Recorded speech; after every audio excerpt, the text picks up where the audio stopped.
출신입니다. 대단한 골프 선수예요.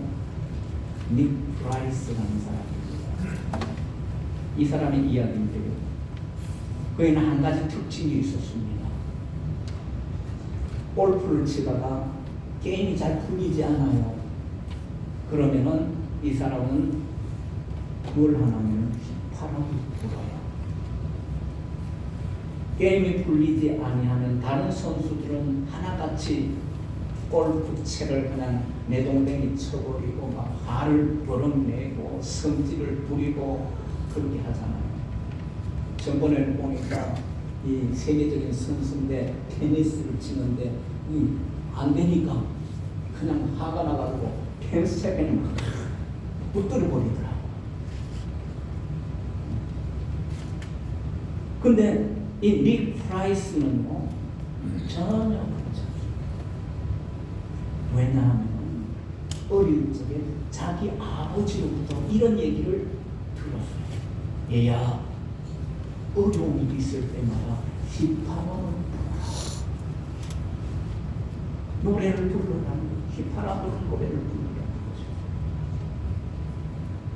그걸 들어왔기 때문에 위기를 만날 때마다 그는 휘파람을 불었습니다. 그러다 보니 이 닉은 슬럼프가 없는 그러한 게임을 하는 선수로 아주 유명합니다. 저 사람은 슬럼프가 없는 사람. 경기가 안 풀려도 쉽게 이겨낼 수가 있었다는 것입니다. 고난과 역경과 슬럼프를 극복하는 법을 그는 배웠기 때문입니다.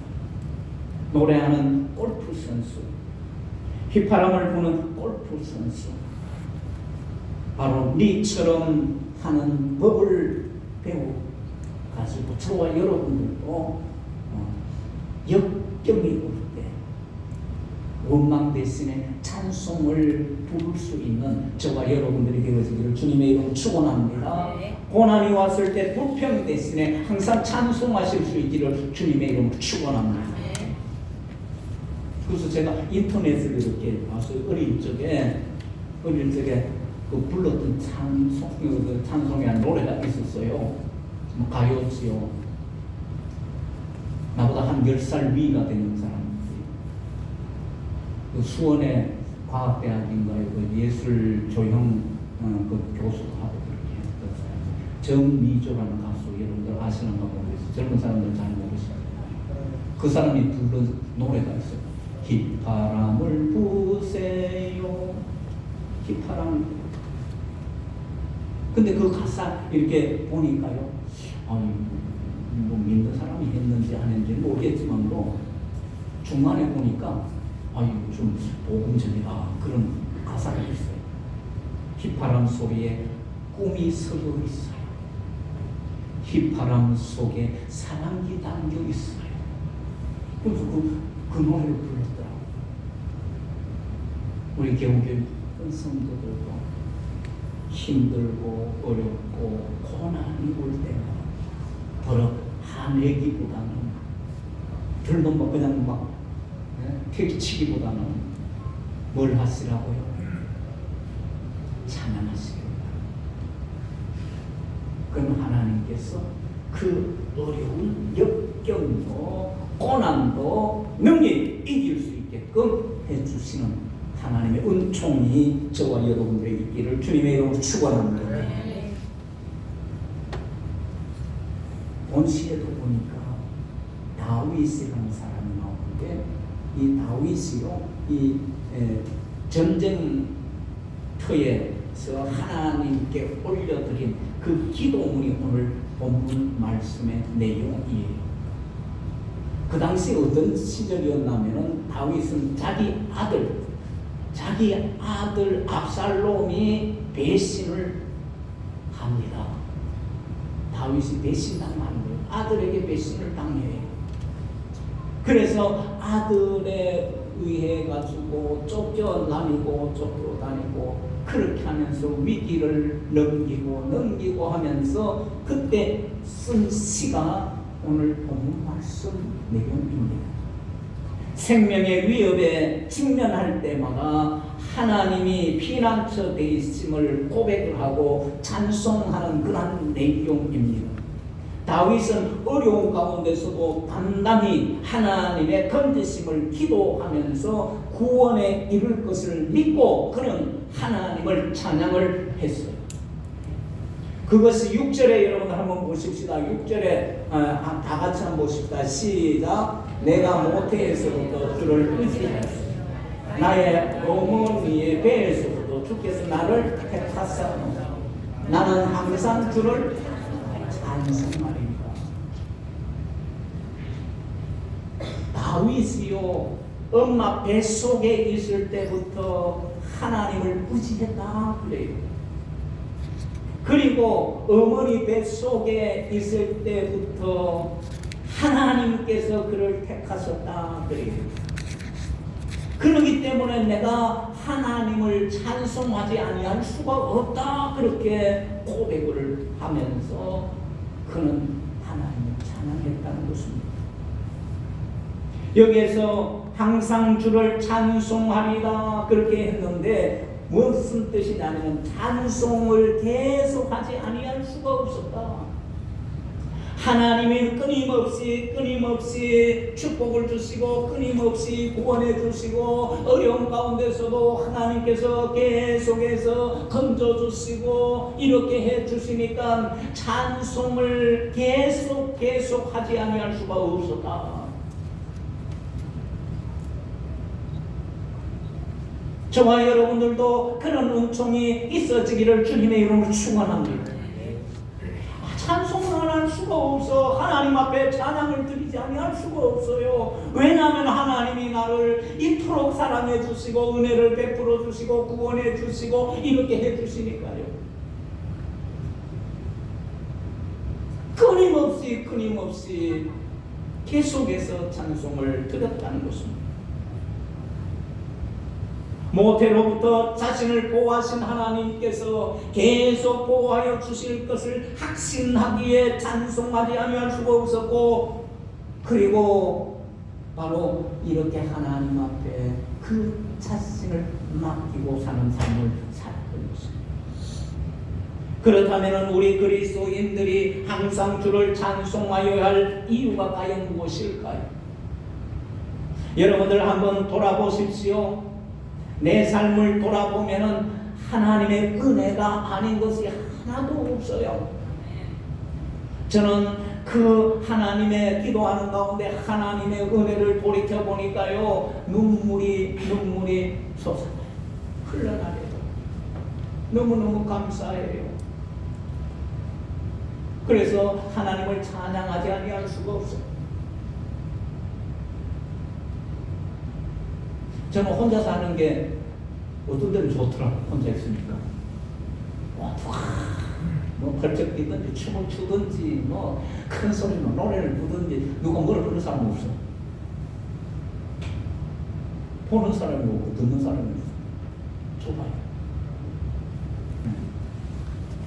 우통을 벗고 하든지 뭘 하든지 누가 보는 사람이 없는데.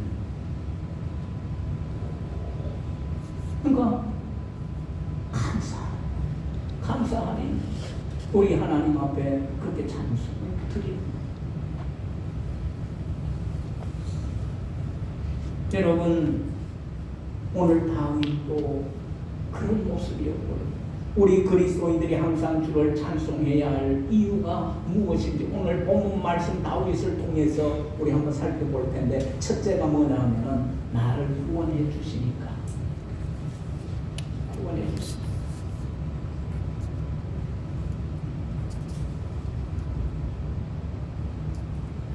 우리가 하나님 앞에 감사할 수 있는 것은 하나님이 우리를 구원해 주셨습니다. 그래서 어저께 우리 애들 모였을 때, 같이 식사하면서 모였을 때 그 얘기했어요. 하나님이 나를 구해 주셨는데 이 생명 뭐가 아깝냐고, 뭐가 그렇게 아깝냐고 그랬어요. 구원해 주셨습니다. 여러분 2절 말씀을 한번 보십시다. 다윗이 뭐라고 하고 있는지 시작. 주의 의로 나를 건지시며 나를 풀어주시며 주의 귀를 내게 기울이사 나를 구원하소서. 나를 구원하소서. 이 뜻이, 깊은 뜻이 무슨 뜻인가 하면은 위험에 우리가 빠졌을 때에, 그때에 하나님께서 그를 낚아채 주신다. 낚아채 주신다. 위험에 빠진 사람을 낚아채 주는 것이다. 그것을 의미하고 있습니다. 시인은 목숨을 노리는 원수들의 소나기에서 무사히 벗어나게 하는 하나님이심을 믿고 그는 찬송을 하나님 앞에 드렸다는 것입니다. 시인 다윗은 하나님이 자신을 버리는 일이 결코 없을 것이라고 그는 확신을 하였습니다. 그 확신대로 대적들로부터 구원받고 회복할 수가 있었습니다. 하나님의 백성들은 하나님의 징계로 혹은 하나님의 연단으로 임해가지고 이제 구원의 소망을 가질 수 없는 이제 상황에 처할 수 있습니다. 이제 하나님이 나를 버리셨나 이런 생각이 들 그런 상황 속에 놓여 있을 수도 있습니다. 그러나 신실하신 하나님께서 반드시 저와 여러분들을 구원하신다는 사실을 믿으시고 찬송할 수 있는 저와 여러분들이 되어지기를 주님의 이름으로 축원합니다. 구원의 완성을 이루어주신 하나님이십니다. 많은 사람들이 목사님, 하나님은 나를 이제 버리셨는가 봐요. 나를 사랑하지 않는가 봐요. 그런 분들이 계세요. 그럴수록 하나님을 믿고 찬양하시기를 바랍니다. 그런데 하나님께서 건져주셔요. 낚아채 주소요. 악한 그런 소나기에서 우리를 건져주십니다.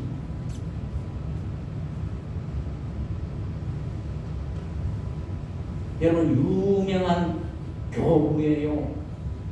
우리 개혁주의 그 신학을 이제 하고 있고 그 신앙을 본받고 있는 사람들은 이 사람의 그 사상, 이 사람의 신앙을 이제 우리가 다 그의 글을 통해서 본받고 있어요. 누구냐면은 성 어거스틴입니다. 성 어거스틴이 원래 그런 훌륭한 사람이 아니었어요. 이 사람은요 잘못된 종교에 빠졌어요. 마니교라는 그 종교에 빠져 있었어요. 이단 종교예요. 그런데 하나님이 그곳에서 그를 건져 주셨어요. 낚아채 주셨어요. 그리고 또 그를 어디에 빠져 있었냐 하면은 신플라톤주의라고 있는데 철학 사상에 듬뿍 빠져 있었어요. 그럴 때도 하나님께서는 어거스틴을 그 철학 사상에서 다시 구해 주셨어요. 마침내 어거스틴은 성경을 통해서 하나님을 만나는 구원을 체험하게 되었던 것이었습니다. 어거스틴은 말년에 자신을 구해주신 하나님을 찬양하기 위하여 고백록을 쓰게 되었는데 그의 고백록 첫 페이지 첫 줄에 이런 기록을 하고 있는 것을 볼 수가 있습니다. 우리 다 같이 한번 이 스크린 나온 대로 한번 보시기를 바랍니다. 다 같이 시작. 하나님께서는 위대하시고 크게 찬송받으실 분이십니다. 창조계의 작은 조각 하나까지 하나님을 찬송하고 싶어 합니다. 이게 그의 고백록 첫 페이지 첫 줄에 나오는 글이에요. 어거스틴은 인생을 돌아보며 하나님께서 고비마다 길을 열어주시고 구원하셨다는 사실을 그는 깨닫게 되어진 것입니다. 어거스틴은 구원자이신 하나님을 그래서 찬양을 드린 것, 찬송을 드렸어요. 여기까지 구원해 주시고 인도해 주신 하나님을 찬송하였던 것이었습니다. 그리고 앞으로도 하나님이 새 일을 행하실 것을 믿고 항상 찬송을 드렸던 것이었습니다. 사랑하는 성도 여러분, 우리도 여기까지 구원해 주신 그 하나님, 여기까지 인도해 주신 그 하나님, 앞으로도 새 일을 행하실 그 하나님을 마음과 뜻과 정성을 다해서 찬송할 수 있는 저와 여러분들이 되어지기를 주님의 이름으로 축원합니다. 그리고 두 번째는 이 다윗이 왜 하나님을 찬송했나? 나의 요새가 되어주시니.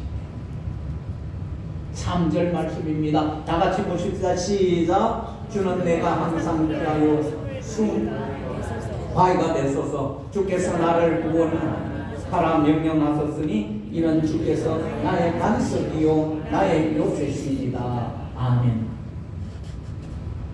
여기에 나의 요새십니다. 무슨 뜻인가 하면 견고한 산성이다.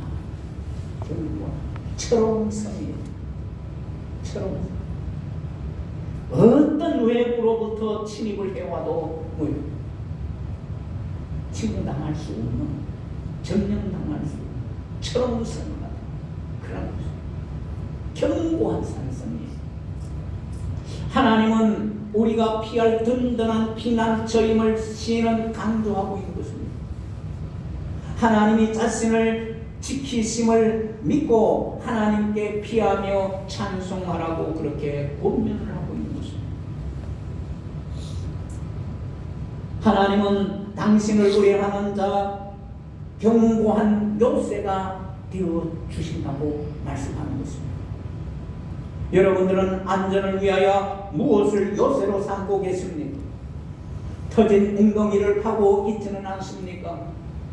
견고한 요새 대신 모래로 쌓아 올린 성 안에 있으면서 나는 안전하다 그렇게 생각하고 있지는 않습니까?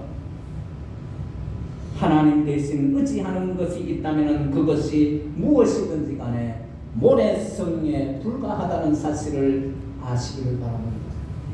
결코 우리의 안전을 보장해 주지 못하는 것이 오직 요새가 되시는 하나님만이 우리가 피할 수 있는 그런 요새임을 믿으시기를 바랍니다. 이를 기억하고 어떠한 위기 앞에서도 요새가 되시는 하나님께 피하여서 항상 찬송할 수 있는 저와 여러분들이 되시기를 주 예수의 이름으로 축원합니다. 6.25 1.4 때 때였어요.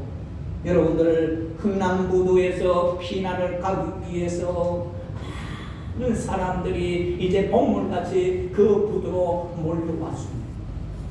서로 다툽니다. 서로 그 배에 올라타려고 피난을 가려고 그렇게 합니다. 그 당시 그 배가 유명한 배가 있는데 메올디스 빅토리 군수화물 선이었습니다. 거기에 선장이 누구냐 하면은 레너드 라루라는 그러한 선장이에요. 그래서 선장이 선원들에게 군인들에게 명령을 합니다. 여러분 여기에 화물들이 실렸는데 이 화물을 다 버리세요. 그리고 사람을 태우세요. 피난민들을 태우세요. 근데 그 배에 얼마나 탔냐 하면은 14,000명이 탔대요. 얼마요? 14,000명. 그렇게 탈 수 없는 배. 그 14,000명. 기네스북에 기록이 됐어요. 그만큼 많이 탔기 때문에. 그게 등재가 됐어요. 그때 미군들이 교인을 가려내기 위해 가지고 가급적인 우선적으로 누구를 태우냐 하면은 믿는 사람, 예수 믿는 사람을 우선해가지고 태우는데요. 그래서 예수 믿는 사람들 나오시오 그랬어요. 너도 나도 막 나오지 예수 믿는 사람들. 그래서 다 태울 수 없잖아. 증명을 하기 위해서 예수 믿는 것을 증명하시오. 그때 보니까 어떤 사람이 나왔는데 그 사람은 기독교인들을 몹시도 핍박하던 사람이야. 그 사람이 자기가 피신 날라고 그 배에 올라타려고 나왔대요. 예수를 믿지 않는데. 나왔는데 이 사람에게 미군이 당신 예수 믿는 것을 증명해 보시오라고 했습니다. 그때 이 사람이 머뭇거리다가 그 전에 교인이 교회에 나가는 것을 핍박했을 그때에 그 교인이 불렀던 찬송이 어렴풋이 생각이 나더래요. 그 찬송가가 370장이래요. 주 안에 있는 나에게 당근심이 있으랴 십자가 밑에 나가 내 짐을 풀었네. 주님을 찬송하면서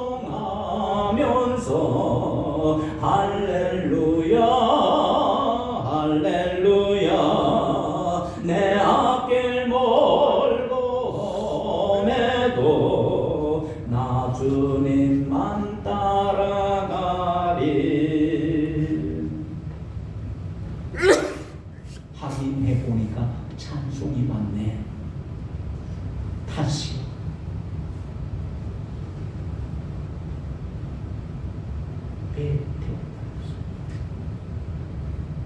어깨 넘어 들은 찬송이라도 탈출하는데 기적을 이루었다면, 오늘 우리가 마땅히 하나님을 찬양한다면 하나님께서 우리에게 기적을 베풀어 주실 것 아니겠습니까? 그 후에 그는 흥남구두의 체험이 그에게 하나님은 나의 피난처요 바위시요 요새임을 믿고 그는 불렀던 그 찬송, 앞길이 험해도 나 주님만 따라가리.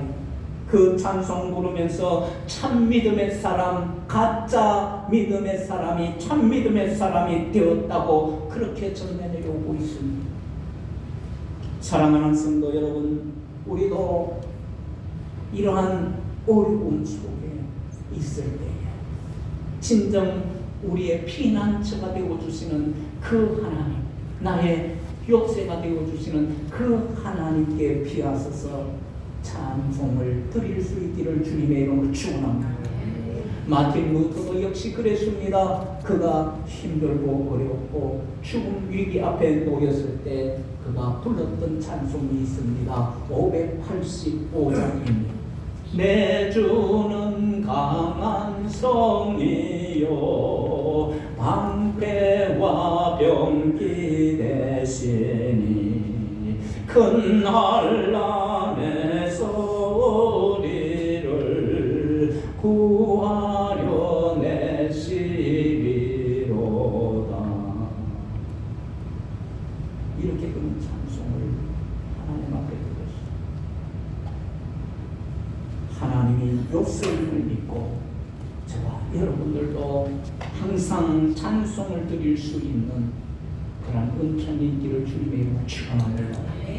그리고 세 번째는 다윗은요, 나의 소망이 되고 주십니다. 찬송을 드렸다는 것입니다. 5절 말씀입니다. 다 같이 보십시다. 시작. 주 여호와여 주는 나의 소망이시요 내가 어릴 때부터 신뢰한 이시다. 아멘. 여기에 나의 소망 그랬어요. 이 소망이라는 끈이라는 거예요. 줄이라는 거예요. 바람이고 기대라는 것이에요. 누가요? 하나님이요. 하나님이 나의 끈이십니다. 나의 든든한 줄이에요. 백이에요.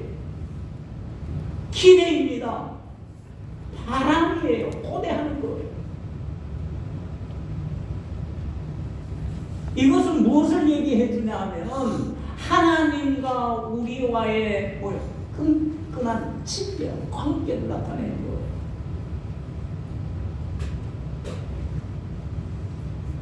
여러분 선거철 때면은 그래도 사회에서 존경받는 사람하고 이제 막 후보들이 사진 찍은 거 그냥 내보내잖아요. 왜냐면 그 사람하고 뭔 관계라고? 친밀한 관계라.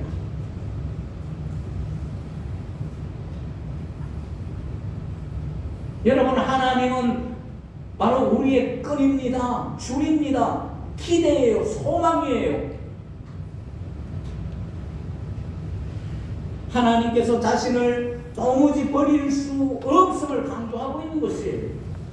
비록 어려운 상황에 처했지만은 하나님을 기대하기에 하나님의 이름을 찬송할 수 있다고 다윗은 고백을 하고 있는 것입니다. 자신이 처한 환경과 상황이 사람들이 보기에는 소망이 끊어진 것 같이 보였지만은 시인 다윗은 오직 하나님의 구원에 대한 소망이 그에게 있었습니다. 그러기에 항상 소망이신 주를 더욱더 찬송하리라고 고백을 하는 것입니다. 절망적인 상황에서도 소망이신 하나님을 바라보며 하나님을 찬송할 수 있는 그러한 믿음을 가질 수 있기를 주님의 이름으로 축원합니다. 미국에 데이코 우주개발 회사가 있어요. 거기에 대표가 누구냐면 한국 사람입니다. 정재훈 박사님 이야기예요. 이분은 원래 서울대학교 금속공학과를 졸업을 했어요. 그리고 무역회사의 상무로 일을 했습니다. 그런데 이분의 고등학교 일기장에 보니까 이렇게 기록이 되어 있어요. 세계적인 과학자가 되어서 인류의 기쁨을 위해서 일하고 싶다. 고등학교 때 자기 일기장에 그렇게 자기 희망을 거기에 써놨어요. 그리고 하나님 앞에 늘 기도했겠지. 그런데 1977년도에 미국에 건너가가지고 이 데이코라는 이 회사의 엔지니어링 그 최말단 제도사, 그리는 거 제도사로 입사를 하게 됐어요. 그래서 22년 만에 최고 경영자가 되었습니다. 그는 2013년도에 자랑스러운 한국인상 그 상을 받았습니다. 그는 1986년도에 이제 그 미국 우주 왕복선 챌린저호 그 폭발 사건이 있었고, 그리고 2003년 콜롬비아호 폭발 사건이 있었는데, 이 폭발 사건의 원인을 그 회사가 그것을 분석을 하고 거기에 개발을 폭발하지 않도록 개발을 하였는데, 그 개발하는 것이 뭐냐면 열 조절 장치였습니다. 그가 개발한 결빙 방지 시스템으로서 해결이 되어졌던 것이었습니다. 그래서 미국 나사에서 그 정재훈 박사를요 뭐라고 명칭을 붙여줬냐면은 기적을 만드는 사람, 미라클 메이커라고 이렇게 미국 나사에서 그렇게 붙여주고요, 공로패를 수여를 하였습니다. 그래서 정재훈 박사는 이런 얘기를 합니다. 자유진영에서 쏘아 올린 인공위성의 90%는 모두 데이코가 만드는 로켓 엔진 열조종 장치가 장착이 되어야만 발사할 수 있습니다. 그런데 이 모든 아이디어는 새벽 시간 하나님으로부터 온 것입니다 라고 그렇게 고백을 합니다. 매일 새벽 4시 15분이면 눈을 떠지고 4시 30분부터 자기 책상에 앉아서 하나님의 말씀과 기도로 하루를 시작한다는 것입니다. 새벽에 하나님으로부터 내려지는 말씀과 찬송으로 얻어진 응답들이 나의 인생을 결정짓는 중요한 열쇠가 되었습니다. 그래서 매일 밤마다 내일 새벽 하나님께서 어떤 말씀을 하실는지 설레는 마음으로 잠이 듭니다 라고 그렇게 하였습니다. 근데 이분이 장로님이신데요, 미국 캘리포니아 가면은 이 카운티라 그러면은 여러분들 우리나라 같으면 한 군 정도 돼요. 근데 카운티가 이 캘리포니아에서 큰 카운티 뭐 세 개를 꼽으라 그러면은 바로 그 오렌지 카운티, 그 다음에 로스앤젤레스 카운티, 샌디에이고 카운티, 이렇게 뭐 크게 세 개 카운티가 있는데, 그 오렌지 카운티가 있는데 그 오렌지 카운티의 한인교회, 제가 알기로는 그 교회가 고신측 교회인 줄 알고 있어요. 그래서 한인교회에 거기에 장로로 이제 봉직을 하고 계시는데요. 신학까지 공부를 했어요. 미국에서 신학 MDB까지 이렇게 하고 했던 분인데 이 정 박사님은 이런 말을 합니다. 하나님이 기대와 소망이심을 믿고 나는 항상 찬송합니다. 여러분, 절망적인 상황 속에서 끈과 줄과 그리고 바람과 기대, 소망이신 하나님을 바라보면서 저와 여러분들도 하나님을 찬송할 수 있는 그러한 믿음을 가질 수 있기를 주님의 이름으로 축원합니다. 다윗은 수많은 위기를 만났습니다. 아들에게 쫓길 때에 절체절명의 위기였습니다. 그러나 다윗은 위기 가운데 좌절하거나 낙심하지 않았습니다. 소망을 잃지 않았습니다. 그때마다 나는 항상 소망을 품고 주를 더욱 찬송하리이다 하고 그렇게 고백을 하였습니다. 하나님의 능력과 신실하심을 믿기 때문이었습니다. 그렇습니다. 하나님의 능력을 믿는 자는 어떠한 위기를 만나도 절대로 좌절하지 않습니다. 하나님이 소성케 하시는 것을 믿기에 흔들리지 않습니다. 도리어 항상 하나님 앞에 찬송하였던 것이었습니다. 사랑하는 성도 여러분, 부디 다윗의 믿음을 소유하여서 찬송의 사람들이 되어질 수 있기를 주님의 이름으로 축원합니다. 하나님이 나의 구원이심을 믿고 항상 찬송하십시다. 하나님이 나의 요새이심을 믿고 항상 찬송하시기를 바랍니다. 그리고 하나님이 나의 소망이심을 믿고 항상 찬송하여서 언제나 승리하며 살아가는 복된 우리 개운교회 모든 성도들 다 되어지시기를 주님의 이름으로 축원합니다. 기도하겠습니다. 하나님 아버지 감사합니다.